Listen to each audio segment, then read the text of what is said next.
Happy New Year. It is another Extra Bases with Bristol and Booth. On January 1st, the Houston Astros make a very surprising move. So surprising that I'd actually love to share the text, Jeremy, that you sent me earlier today. Okay. It is all about Tatsuya Imai. And you said to me, I haven't wrapped my head around it yet. This is a weird one. Why would you say that?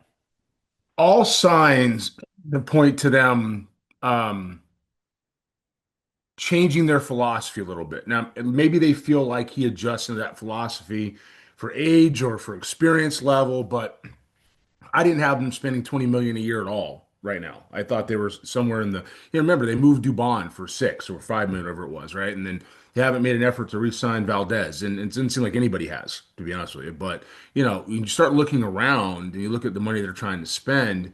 If you do make a move like this, there's got to be something else behind it. Right? There has to be something to back it up and move further. Whether it is another couple, some low cost acquisitions to support it. Maybe it's another big ticket guy. Maybe it's a Verlander for a year. I don't know. I mean, something's got to happen where you're supporting a move like this where you spent this much money, especially with guys like in their prime years or entering their prime years like Hunter Brown and some of the other guys on the mound. So, it was a weird one with the spend. It's not a weird one with the age fit, but the money's a lot for me based on what I could tell the organization was doing.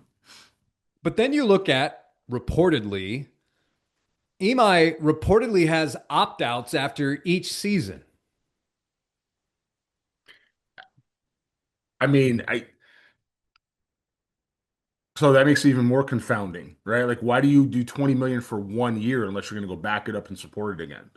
At some point, you gotta go all in or step back and rebuild the same age group and be prepared to spend the money in the backside. Um, but if everybody's done in 27, right? I think after 27, pretty much everybody's a free agent again. Um, I'm not still not sure what kind of sense this makes.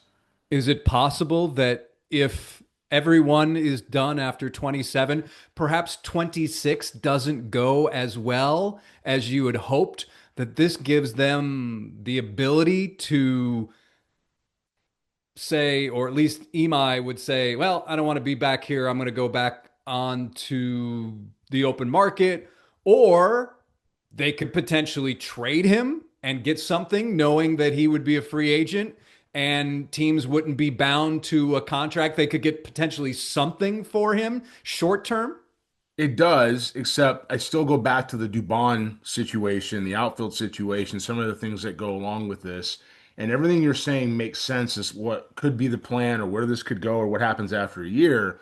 But you don't spend the money unless you're trying to win. Like you're trying to win right now, right? I mean, that's the theory. Otherwise, you're not spending this money. So there's got to be something else up Dana's sleeve. He's been doing this long enough in the game now as becoming a seasoned general manager, but also in plenty of time before that to um, have something else that he has set up behind this. This is a starter. Now, meaning a starting move. I don't know if there's a trade.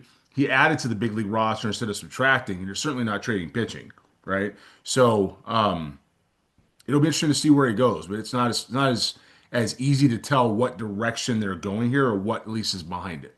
Could I argue, though, that Burrows was the starting move and then this is the big splashy one? I mean, you can argue it if you want to, but this is the move, right? I mean, this is the one that starts the rest because neither one of these guys is a proven winner in the big leagues. So if you're spending this type of money, you got to believe that, um, you got to believe that this guy is going to win for you in a year. Whether it's now or not, it's going to be a year. Matter of fact, the Dodgers had somebody they signed. I forget the guy moved to the back of the bullpen, right? And he wasn't that good as a starter last year, and then he goes in the pen this year, and he's all everything, right? So um, it also begs the question a little bit while I'm on that as to where the Padres were, the Mets were, and the Dodgers were for a deal like this. This isn't an over expensive amount of money here. It's, relatively, right, to what the other guys have gotten. So, Astros did something good for their rotation, but I don't think it's in as immediate as some people may suggest. I also don't think it's as far away as even I might suspect. I'm not sure what to make of this yet. I just know there's got to be something else behind it, and we can start with Burrows, but Burrows is depth. This isn't the he's not the final move. There are some reports out there, or at least one that I saw, and I don't know who it was, but at this point I'm looking for it. But one report said that Imai had longer years but smaller AAV, and instead he took the Astros deal. Well, I would imagine the reason to take the Astros deal is that plus the opt-outs. Because if you do it Sure. for 1 year and you hit all your performance bonuses and then you opt out, who knows what's next, right? Now you're proven here and you go get more money, somewhere else. But um, I'm not saying that's the plan, but I mean, if we're going to be rational about it, that at least makes sense. Certainly, we don't know a lot about him in terms of how he will. Yeah. But when you look at the track record, though, of pitchers from Japan who come over here, most of them fare very well. I mean, that in recent memory, most of them do very well. Most of the guys from Japan, period, do well over here when they come over here. There's only a couple that didn't. Kaz Matsui comes to mind as somebody who was, I guess, again, one of the best players in the world, but just kind of okay. But I mean, Hideki Matsui, Kenji Jojima, Masahiro Sasaki, I think his name was with the Mariners. Mariners back in the day. Obviously Otani. I think I said Hideki Matsui, Hideki Irabu. And Soriano, Alfonso Soriano, while Dominican, was signed out of Japan, right? He's Dominican, but he was playing in Japan. So the guys when they're here, they have a tendency to do pretty well. And also, recently the leagues have improved over there so much that when American players who haven't had good careers here go over there, those numbers have some weight. Eric Thames comes to Hmm. mind years ago with the Brewers, right? Yep. A signing that I didn't quite understand, but he came over and had a good year, turned in at least one good year. So, um, you know, it's um, it's different. It's a different style of game that they play that allows them to assimilate here faster. And of course, the Dodgers have several now besides Otani, but the point stands. And it's also interesting that the Astros will have to pay a posting fee, right? So that is more money when you look at this deal. I'm just blown away that Jim Crane would spend this money with where they are right now. Um, Hey, let's Posting not fees, forget, think of the stadium name now. good point. It's owned Yeah. by a Japanese air conditioning company. Good point. There is a Daikin plant in was it Waller County. Water? Waller County. Yep. Yeah, I mean, I remember Jim saying that when they switched the name, there was a plant in Waller County, and they Yeah, did they want were to visit. trying to make it more Houston centric in the sense that some of the, I don't want to call it backlash, but there were some people who certainly to this day still love the name Minute Maid and this idea that they were bringing in a Japanese company, but that was part of the Houston, I don't want to say sales pitch, but the Houston promotional tour that, listen, Well, this was a company that had roots in the community. yeah, I believe if memory serves, Jim said that his logistics company had done a lot of business with Daikin, and so there was some synergy there across multiple fronts, which made sense. But if you think about it, like you go back to these names of these ballparks, not just here, but anywhere else, like Seattle is still going to be Safeco. People will call it T-Mobile at Safeco. I still call San Francisco sometimes Pac Bell automatically. You know what I mean? I think it's 3Com. I don't know what it is. What is it now? AT&T? Who It's knows? Pac Bell, man. It's Pac See what I Bell. mean? It's Pac Bell. And this one, Daikin will not be Enron Field. It'll be Minute Maid Park. No one thinks of it as Enron. Thinks of it as Minute Maid Park. So, the naming rights come in, and it makes a lot of sense. But when they do that, and I'm sure there was some synergy, and it does make a lot of even further extension as to why this they'd have more of a pipeline to Japan. But it's The this is market itself, it is for those who are big into cost effectiveness and efficiency. The Japanese market is nothing, obviously, like it is in Latin America. Certainly, there's a lot more swing and miss. But when you look at how the Astros have developed players and signed players, typically they are more on the on the least expensive scale side of the scale. Pedro Leon notwithstanding, but Who? exactly. But typically the Astros go for cheaper prospects. At least they have in the past. The ones that have made the big leagues that have been the true success stories, those have been guys that have been signed on the cheap.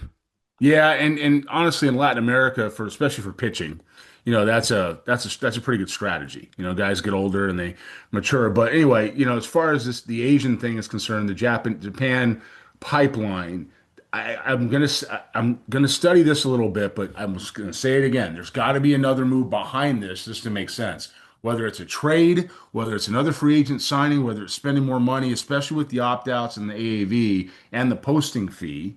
There's got to be something behind it. I don't understand why you'd posting fee still 50 million. Is that right?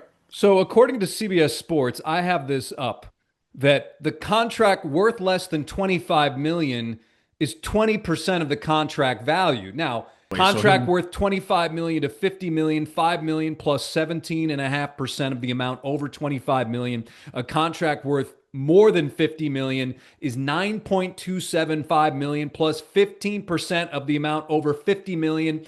I did the math on that. So 63 million, it would be 15% of 13 million, and then another nine. And I think I came up with, I don't have my math here anymore. It was 15 million, considerably more. It was 15 million bucks. considerably Yeah. more. Um, used to be $50 million way back when. And man, we're starting to date ourselves when we say that, or I mean, Yu Darvish was like 50 million. You know what I mean? I mean, those are big. Fukudome was 50 million. Matsui those are big money. So anyway, again, for the sixth, seventh time, there's got to be something behind it for this to make sense. It can't be a standalone move, or it doesn't make a whole lot of sense. See, I disagree. I think as a standalone move, it does make sense because you need pitching. This would be the guy that would arguably replace Framber Valdez in your rotation. And you're looking now at a rotation, and there have been a number of possibilities thrown out there. The one guy that is doesn't seem to be being mentioned is Spencer Arrighetti, but you've got Javier, you have Hunter Brown, Imai, Ronel Blanco coming back maybe midseason, Wisniewski coming back maybe with midseason, and then you obviously have Burrows. And let me go look through down the list here that from Baseball Reference from last year. Jason Alexander, maybe AJ Blueball, Ryan Weiss. So, and Lance, Jeremy's rolling his eyes. I don't know if Colton Gordon, I think the Astros have probably seen enough of Colton Gordon. So Brown, Imai, Javier, Arrighetti, McCullers, Burrows, Jason Alexander, JP France, Nate Pearson, Blanco, and then Wisniewski. So Is that Daniel, enough? no, Because I Daniel didn't was think the Astros had enough starting pitching last year. Even at the beginning of spring training, I didn't think they had enough. most of those guys are relievers in AAA depth, but Nate Pearson was the first rounder when Dana was in Toronto. Yep. So Dana drafted him or And can you had a expect hand in. Jason Alexander to do what he did last year? I don't know. I would say the money is on more no than yes.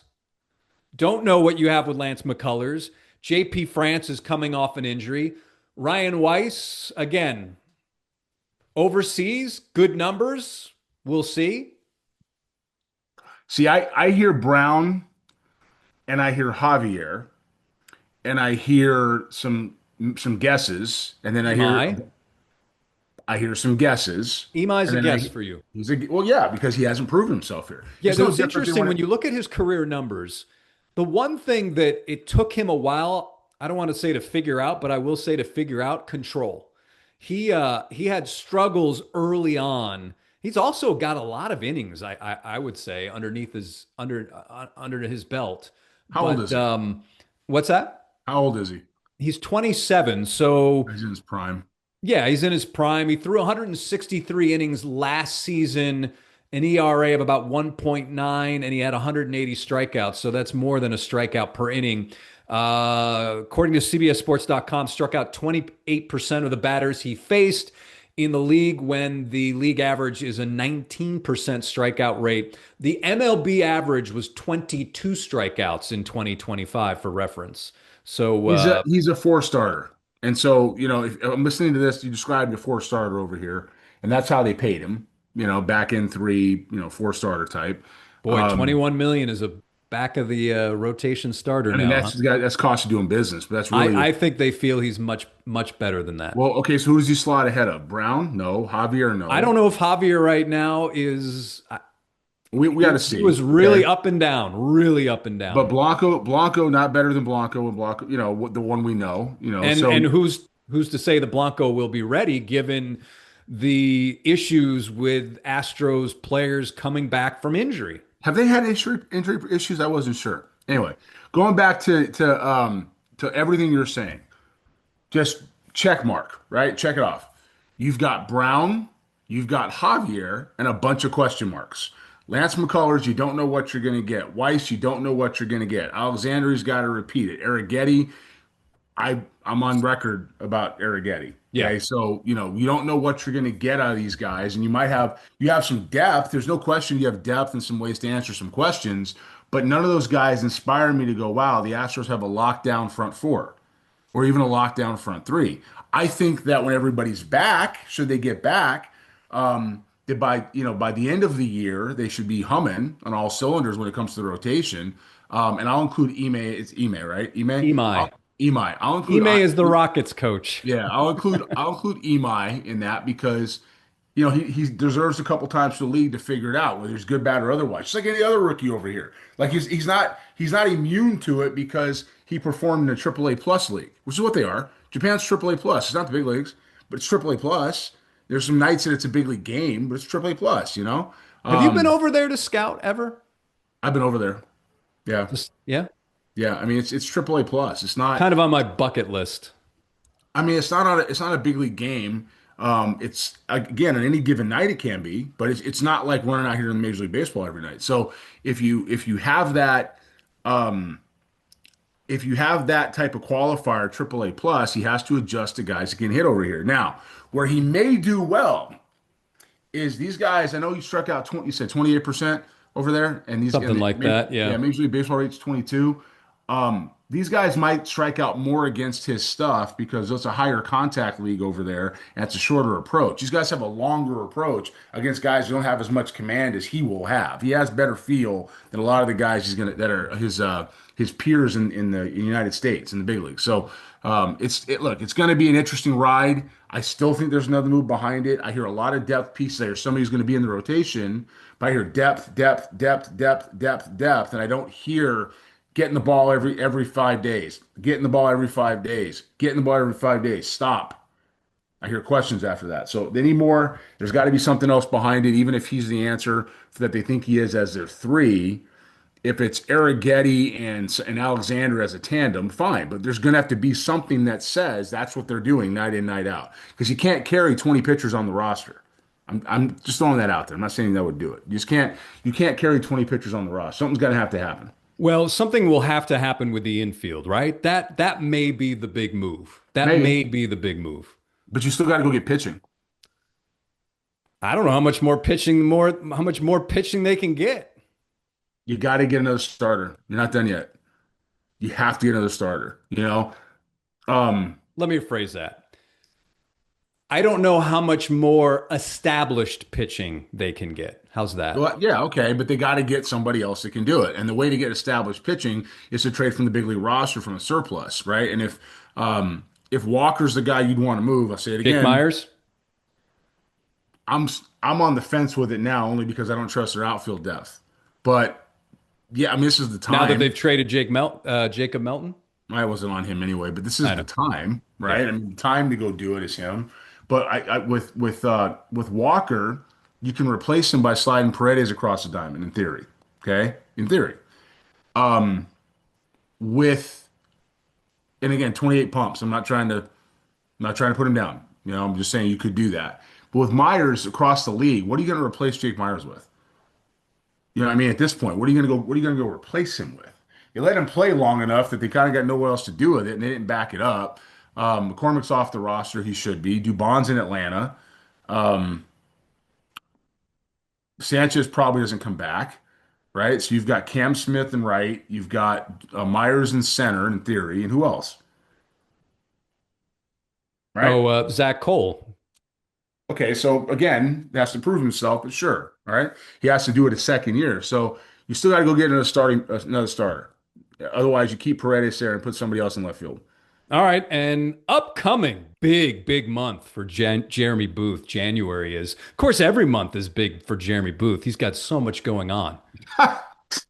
No, the Future Stars main event JUCO Showdown is at the end of the month in Arlington. If my math is correct, you have 9 schools. Yeah, 9. It's the first time that junior college baseball has ever been played in a major league stadium in a regular season game. This has never happened before. Um, and ironically, the first time junior colleges have played in a major league stadium in a scrimmage was done by your boy over here too. Okay, so we kind of have this thing going with junior college baseball, where we're pumping some life into it. We're promoting it. There's a lot of really good players in it, some good coaches, good organizations, or rather good teams, and they do a good job with it. With the current college landscape, prospects really need to consider junior college baseball because you can, improve your value. You can go to a D1 the next year, come back from a D1. It gives you some versatility. And while we're talking about it, anybody who's paying attention to the Diego Pavia situation and the basketball situation with guys going back to Baylor, right? Start watching in the NCAA, and they're changing rules left and right. You don't know what's going to happen up there when it comes to eligibility. You don't know what's going to happen with the dollars. There's a private equity group that invested in Utah, University of Utah. It's just a different world up there. Junior college baseball, if I'm a prospect and I don't sign, I'm strongly considering it because the NCAA, when the NCAA starts their clock, you have to win championships now year in and year out, or at least compete for it. And the proof of that, not baseball necessarily, is that Indiana, that longtime football powerhouse, playing for a national championship, right? So, when you get into those type of conversations, JC baseball is in a bit of a renaissance. I'm excited to be part of that, and thankful to the schools for being there. We expect a pretty big turnout, so it should be pretty good. All right, so in addition to Sanjak, you have Florida Southwestern State, Grayson College, Seminole State College, Amarillo College, Florence Darlington Tech, Lakeland College, Wabash Valley College, and Wharton County Junior College. That's correct. It's a good event. Five of those schools were in the. It's a really good event. Five of those schools were in the Junior College World Series last year, for Division One, and the junior college president, the NJCAA president, Chris Parker, is coming out to throw out the first pitch. So it's going to be quite the occasion. Two Houston schools in it, but we'll continue this to 16 regionals in the fall, across the country on Division One campuses, and we're going to have some Division Ones as well as part of our college initiative play on in pro parks in the fall. So we're on that Wow, now. pro parks. Yeah, not big league parks for the Division Ones Sure, yet. sure. Yeah, but we're getting there. Yes. For those College of is you outside the viewing area, Wharton is the county part of the Houston Woodlands Combined Statistical Area. Yeah. So, All right. um, but I'm excited. Look, I'm excited for it. And right ahead of that is the How many Caribbean Classic, scouts are you expecting? 150 to 200. I mean, that's what we had Woo. last time. Yeah. Well, we'll see. It's the first event of the year. For colleges. I say we'll see because, and I know that I'm not really shy, obviously, about what's on my mind, but some of these guys baffle me with what they do, and I don't make their schedules. I'm not someone to say.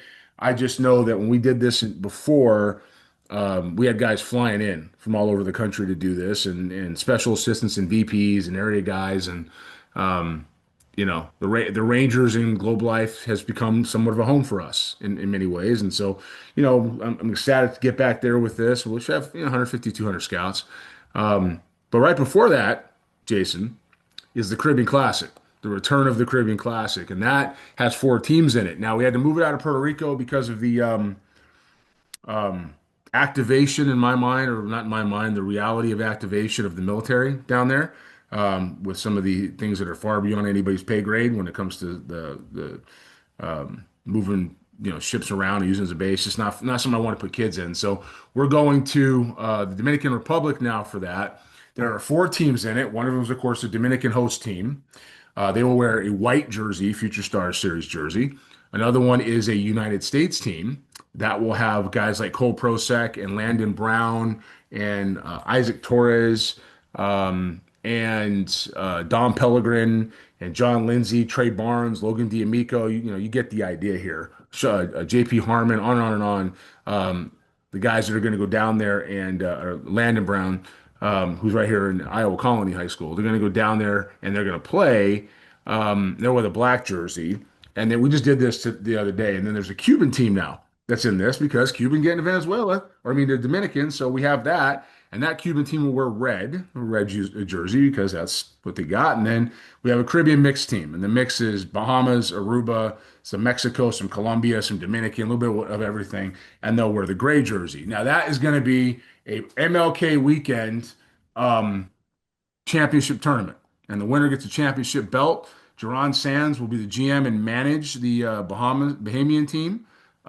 Chris McMinn from Magnolia Heights High School will manage the United States team. Arnold Brathwaite and Kelsey Mucker of the Nationals and A's, respectively, the GM and assistant GM of that club. We will have Juan Poloni, our Dominican field coordinator. He will manage the Dominican team.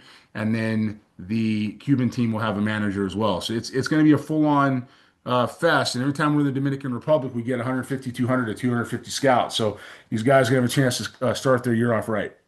All right, everybody, and we are starting the year off right with a extra bases on the first day of 2026. I sense a trend here. Well, we're hoping for one. Yeah. All right, everybody, we're almost out of time. The big news will be Imai's official announcement at some point. We expect that in the next 24 hours or so. But until then, he's Jeremy. I'm Jason. As always, thanks for watching Extra Bases. Until next time, we'll see you.